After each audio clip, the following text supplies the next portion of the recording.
Good morning, SHS, and today this is episode 32, and we're going to be talking about the Federalist versus the Democratic Republican. Before we get started, let's talk a little bit about the Federalist. The main leader was led by Alexander Hamilton and John Adams. They believed to have a strong central government, and the supporters were mainly merchants, artisans, basically the wealthy class. And the Democratic Republicans was led by Thomas Jefferson and James Madison. They believe in a weak central government, powers for the states. Supporters were mainly farmers, blacksmiths, the lower class, and the uneducated. Some of the few topics we're going to address today is the National Bank, foreign relationship, democratic societies and Western rebellions, Alien and Sedition Acts. Okay, so before we start talking about National Bank, I wanted to talk about implied power and strict interpretation. So strict interpretation means that the law is directly quoted from the Constitution and that everyone has to follow it, while strict interpretation means that it is implied that the rule is stated in the Constitution. For example, if Congress passed a law about healthcare, it is implied that the citizens will pay taxes in order for the government to pay off that. In this time period, America had just won the war. The Democratic Republicans favored the southern farmers and did not want a national bank, which the Federalists pushed for. The Federalists favored the northern business owners and wanted a strong national bank. This national bank was designed to stabilize and improve the nation's credit through the handling of money in the Federalist hand. America needs a form of a bank in order to keep trading and buying goods from other countries. In the document The New Nation 1786 to 1800, Thomas Jefferson states that Jefferson argues that the creation of national bank was a power granted under the enumerated powers, not war. It's necessary and proper.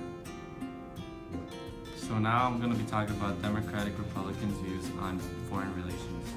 So Jefferson's purpose of creating foreign relations was because he wanted to own a small but yet strong army to protect America's coast.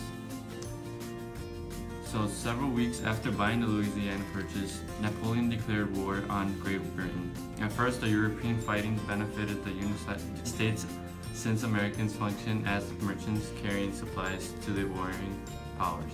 Consequently, between 1803 and 1807, total U.S. exports jumped from $66.5 million to $102 million. This service provided by American ships often involved re-exporting, meaning European and colonial goods were pulled by American ships for transport to U.S. ports, where they were reloaded onto other U.S. ships for exports to Europe. Yeah, that's it. And we're back. Now, what we're first going to talk about is going to be the Whiskey Rebellion. After the American Revolution, America had a great debt. Alexander Hamilton had a great idea of placing a taxation upon all the whiskey in 1791. But for many people, including the farmers who were using the whiskey as a source of money, they weren't happy. The farmers took it upon themselves to react, to make something different. So they decided to round up all the farmers and go up against the Federalists, the government. So as shown in this picture in the Keen's collection, it shows the rebellious people going up against this person that looks like a black monster. Now we know that this monster was the tax collectors taking their money. So next we're going to talk about the Democratic Society of Pennsylvania in 1793.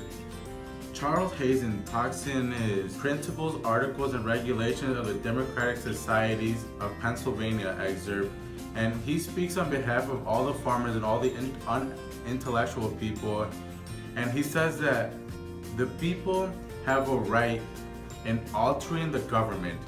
Now this means that the people with all the power, all the artisans, everyone in the high rankings shouldn't be involved in the government. They should have all forms of people. It shouldn't be about their class.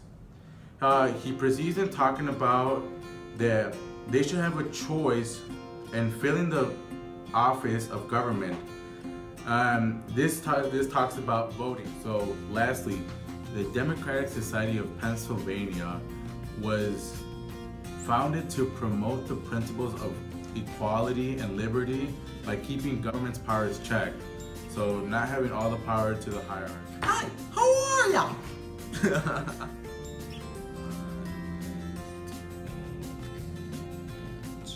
Okay, so lastly we're going to talk about the Alien Sedition Act that took place in 1798.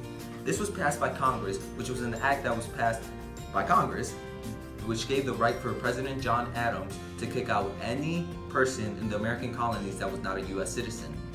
This later took place as an act that made it become a crime for colonists to talk bad or trash talk about the U.S. government. This often led to hangings or time in jail in many various lands.